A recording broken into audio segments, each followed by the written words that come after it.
మనం చూస్తున్న ఈ అంతరిక్షం ఎప్పుడు కూడా మన మనుషులందరినీ ఆకర్షిస్తూనే ఉంటుంది. అలానే దీని గురించి మనం తెలుసుకోవడానికి ఎప్పుడూ కూడా ఉత్సాహంతో ఉంటూ ఉంటాం. అయితే ప్రస్తుతం ఉన్న రోజుల్లో మన ప్రపంచంలో ఎక్కడో ఒక చోట ప్రతి మనిషి కూడా తన పనిలో చాలా బిజీగా ఉంటూ ఉంటాడు. కానీ ఎప్పుడైతే స్పేస్ గురించి మాట్లాడతామో ఆటోమేటిక్ గా మనలో మనకే తెలియకుండానే మన ఇష్టం, మన ఆసక్తి కూడా స్పేస్ వైపు వెళ్ళిపోతాయి. అవునా? ఇది మీరు కూడా ఒప్పుకుంటారా లేదా? అయితే మన ప్రపంచంలో విశ్వానికి సంబంధించి ప్రతిరోజు ప్రతి నిమిషం ఏదో ఒక ఆవిష్కరణ జరుగుతూనే ఉంటుంది. అయితే ఆవిష్కరణలన్నీ కూడా మన మనుషుల్ని ఎప్పుడు ఉత్సాహపరుస్తూనే ఉంటాయి. కానీ మనం చూస్తున్న ఈ అంతరిక్షం ఎంత అందంగా ఉంటుందో అంతే భయానకంగా కూడా ఉంటుంది. ఎందుకంటారా? సరే, దాని గురించి ఇప్పుడు చెప్పబోతున్నాను. మనం చూస్తున్న ఇంటర్నేషనల్ స్పేస్ షిప్ లో ఉండేవాళ్ళు ప్రతి క్షణం తమ పనుల్లో చాలా బిజీగా ఉంటూ ఉంటారు. కానీ అంతరిక్షంలో తప్పిపోతామేమో అనే భయం వాళ్ళని ఎప్పుడు వెంటాడుతూనే ఉంటుంది. ఇది ఒకసారి ఊహించుకుంటేనే వాళ్ళ వెన్నులో వణుకు పుడుతుంది. ఫర్ సపోజ్ ఒకవేళ ఆస్ట్రోనట్ అంతరిక్షంలో తప్పిపోతే అసలు ఏం జరుగుతుంది? అయితే ఈ ప్రశ్న మీకు ఎప్పుడొకప్పుడు వచ్చే ఉంటుంది, అవునా?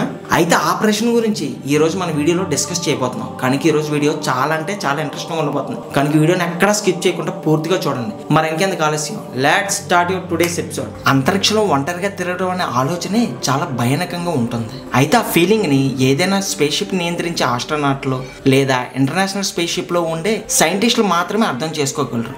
ఒకవేళ మీరు అంతరిక్షంలో తప్పిపోతే మీ శరీరం పూర్తిగా బరువు లేకుండా అయిపోతుంది. మీ శరీరంపై చాలా ఎక్కువ ప్రెషర్ కూడా పడుతుంది. ఇంకేముంది, ఏ దిశలో ప్రెషర్ ఎక్కువగా ఉంటే మీరు కూడా అదే దిశలో వెళ్ళిపోతూ ఉంటారు. అయితే అసలు ఇలా అవుతుందా అని మీరు కూడా ఆలోచిస్తున్నారు కదా. మనం ఒకే దగ్గర ఉండేలా అంతరిక్షంలో మన భూమి మీద ఉన్నట్లుగా గ్రావిటీ అనేది లేదనేసి మీకు కూడా తెలిసే ఉంటుంది. అందుకని మన శరీరానికి ఎలాంటి కాంటాక్ట్ ఫోర్స్ లేనందున ఇలా ప్రవర్తిస్తుంది. ఒకవేళ భూమి గ్రావిటీలో చిక్కుకుంటే మాత్రం మీరు కూడా భూమి చుట్టూ తిరుగుతూ ఉంటారు. లైక్ మన చంద్రుడిలా ఒకే స్టీల్లో పోటీ పడుతున్నట్లుగా. ఇప్పుడు ఒకవేళ మీరు మీ శరీరం పైన పూర్తిగా స్పేస్ సూట్ వేసుకున్నట్లయితే ఏం జరుగుతుంది? అయితే ఈ కండిషన్లో కూడా మీరు కేవలం 8 గంటల పాటు మాత్రమే బ్రతకగలరు. కానీ మీ పూర్తి బాడీ మీద స్పేస్ షూట్ ఉండడం తప్పనిసరి. ఎందుకంటే స్పేస్ షూట్ మనల్ని అత్యంత ఉష్ణోగ్రత మరియు ప్రెషర్ నుంచి కాపాడుతుంది. అలానే ఇది మనకు ఆక్సిజన్ కూడా ఇస్తుంది. అలానే ఇంకొక విషయం కూడా ఉంది. అదేమిటంటే స్పేస్ను అన్వేషించడానికి చాలా అంటే చాలా సహాయపడుతుంది. అయితే ఇదంతా కూడా స్పేస్ షూట్ ఉంటేనే. ఒకవేళ మీరు స్పేస్ షూట్ లేకుండా అంతరిక్షంలోకి వెళ్తే ఏం జరుగుతుంది? స్పేస్ అనేది చాలా వరకు శూన్యంగానే ఉంటుందనేసి మీ అందరికీ తెలిసే ఉంటుంది. ఇక్కడ ఎలాంటి వాతావరణం కూడా ఉండదు. కాబట్టి ఇక్కడ చావును ఎదుర్కోవాల్సిందే. అయితే ఇక్కడ కొద్దిసేపు బ్రతికినా మీకు నరకంలా ఉంటుంది. అంటే మీరు వెంటనే స్పృహ తప్పిపోతారనమాట. శరీరంలో ఉండే అన్ని ద్రవ పదార్థాలు కూడా బాయిల్ అవుతూ ఉంటాయి. అలాగే బయట నుండి మీ శరీరం చూడడానికి కుల్ఫీలా చాలా గట్టిపడిపోతుంది. ఎందుకంటే అంతరిక్షంలో ఉష్ణోగ్రత -270.42 డిగ్రీల సెల్సియస్ ఉంటుందనేసి బహుశా మీలో చాలా మందికి తెలిసి ఉండకపోవచ్చు. ఇంత తక్కువ ఉష్ణోగ్రతలో మీ శరీరం గడ్డ కట్టడమే కాకుండా సుమో రెజ్లర్లా ఉబ్బిపోతుంది కూడా.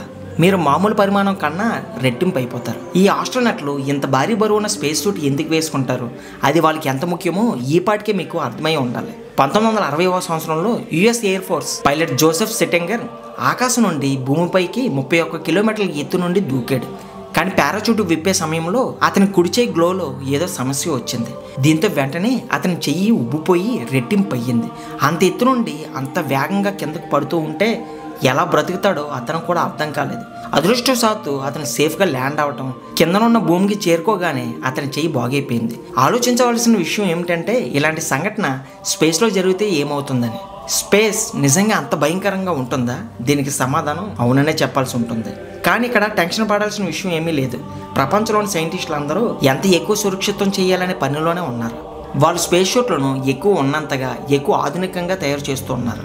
మనిషిని సురక్షితంగా అంతరిక్షంలోకి పంపించడానికి అన్ని ప్రయత్నాలు చేస్తూ ఉన్నారు. ఈ విషయంలో ప్రైవేట్ కంపెనీలు కూడా చేరాయి. ఎక్కువ డబ్బు వస్తే ఎక్కువ ఐడియాలు కూడా వస్తాయి. టెక్నాలజీ కూడా పెరుగుతుంది. అసలు ఈ ఆస్ట్రోనట్లు ఇంత రిస్క్ తీసుకొని అంతరిక్షంలోకి ఎందుకు వెళ్ళాలి? ఒకవేళ వాళ్ళకి ఏదైనా జరిగితే వాళ్ళ కుటుంబ పరిస్థితి ఏంటని మీ మెదడులో ఎప్పుడో ఒకప్పుడు ఈ ప్రశ్న వచ్చే ఉంటుంది. నాసా లాంటి ఒక స్పేస్ ఏజెన్సీ ఎవరైనా ఆస్ట్రోనట్ను స్పేస్లోకి పంపే ముందు వాళ్ళకి ముందుగానే లైఫ్ ఇన్సూరెన్స్ చేయించి పంపుతుంది. అలాగే వాళ్ళతో చాలా బాండ్స్పై సంతకాలు కూడా తీసుకుంటారు. ఇలా ఎందుకు అంటే ఒకవేళ వాళ్ళకి ఏదైనా ప్రమాదం జరిగితే వాళ్ళ కుటుంబాలకు లక్షల్లో డాలర్లు వస్తాయి. దాంతో కొంతవరకైనా వాళ్ళ లైఫ్ సురక్షితంగా ఉంటుంది. అలాగే భవిష్యత్తుకి ఎలాంటి డోకా ఉండదు. కానీ ఇలాంటి ప్రమాదాలు అంత సులువుగా ఏమీ రావు. ఎందుకంటే నాసా ఆస్ట్రోనట్ల రక్షణ గురించి అన్ని జాగ్రత్తలు తీసుకుంటూనే ఉంటుంది. ఇంటర్నేషనల్ స్పేస్ షిప్లో లేదా ఏదైనా స్పేస్ మిషన్ సమయంలో ఎవరైనా ఆస్ట్రోనట్ స్పేస్ వాక్ వెళ్తే అతని సేఫ్టీ గురించి కూడా పూర్తి జాగ్రత్తలు తీసుకుంటారు. తన స్పేస్ షిప్ నుండి బయటికి వెళ్తున్న సమయంలో ఆ ఆస్ట్రోనట్ ఒక 26 మీటర్ల స్టీల్ తాడుతో స్పేస్ షిప్కు ఎల్లప్పుడూ కనెక్ట్ అయి ఉంటాడు. మరో విధంగా చెప్పాలంటే తన స్పేస్ షిప్కి ఒక స్టీల్ తాడు సహాయంతో అంటుకొని ఉంటాడు. అతనికి ఏదైనా ప్రమాదం జరిగితే వెంటనే అతని స్పేస్ షిప్లోకి తీసుకురావడం సులభంగా ఉంటుంది. దీనివల్ల అతను స్పేస్లో తప్పిపోకుండా తేలిపోకుండా కాపాడవచ్చు. ఒకవేళ ఆ స్టీల్ తాడు తెగిపోయి ఆస్ట్రోనట్ స్పేస్ షిప్ నుండి దూరంగా వెళ్ళిపోతే అలాంటి పరిస్థితుల్లో ఆ ఆస్ట్రోనట్ దగ్గర సేఫర్ ఉంటుంది. సేఫర్ అంటే simplified aid for your rescue. ఇది ఒక రకమైన బ్యాక్ ప్యాక్ లాంటిది. దీనికి చిన్న చిన్న జెట్ ప్యాక్ క్లస్టర్స్ ఉంటాయి. ఏదైనా ఒక ఆస్ట్రోనట్ అంటే ఎక్స్ట్రా వెకింగులర్ యాక్టివిటీ పైకి వెళ్తాడు. అతని స్టీల్ తాడు తెగిపోయినా కూడా సేఫర్ సహాయంతో స్పేస్ షిప్ వరకు రాగలడు. ఒకవేళ సేఫర్ కూడా చెడిపోతే ఏమవుతుందనే ప్రశ్న వస్తే మీరు సినిమాలో చూసే ఉంటారు. ఇలాంటి పరిస్థితుల్లో స్పేస్ షిప్లోని ఇంకొక ఆస్ట్రోనట్ ఒక ఎమర్జెన్సీ రెస్క్యూ మిషన్ ద్వారా కొంత సమయం తర్వాత హీరోలాగా తన సహచరుని కాపాడుతాడు. కానీ వాస్తవంగా ఇలా ఏం జరగదు. అయితే స్పేస్ షిప్ ఏజెన్సీలు ఒక ఆస్ట్రోనట్ లైఫ్ కొరకు మిగతా ఆస్ట్రోనట్ల లైఫ్ని ప్రమాదంలో పడేది. ఇది ఆస్ట్రోనట్తో నమ్మక ద్రోహం అని కూడా మీకు అనిపించవచ్చు. అసలు విషయం ఏమిటంటే ఎప్పుడైనా టెక్నాలజీతో ఇలాంటి రెస్క్యూ మిషన్ చేయలేము. ఒకవేళ మనం అంతరిక్ష పరిశోధనలు చేస్తూ ముందుకు వెళ్తున్నట్లయితే ఇలాంటివి రిస్క్ తీసుకోవాల్సి ఉంటుంది.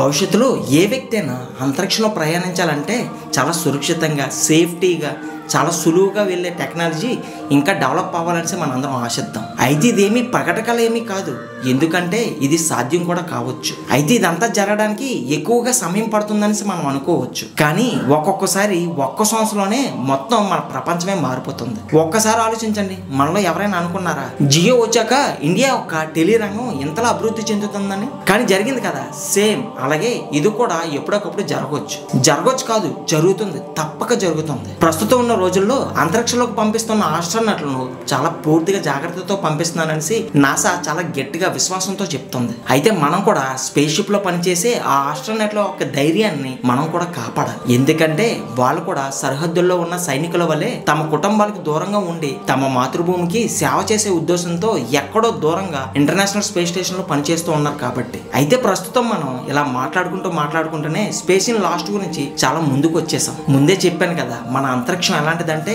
అందులో మనకి మునిగి తేలాలనిపిస్తుంది. అయితే ముందు ఇటువంటి వీడియోస్ కోసం, మన స్పేస్ వీడియోస్ కోసం ఇప్పుడే మన ఛానల్కి కనెక్ట్ అయిపోండి. అలానే వీడియో నచ్చితే లైక్ చేయండి, షేర్ చేయండి. ఇలాంటి మరిన్ని ఇంట్రెస్టింగ్ వీడియోస్ కోసం ఇప్పుడే మన ఛానల్ని సబ్స్క్రైబ్ చేసుకోండి. నెక్స్ట్ వీడియోలో మళ్ళీ కలుద్దాం. Thanks for watching.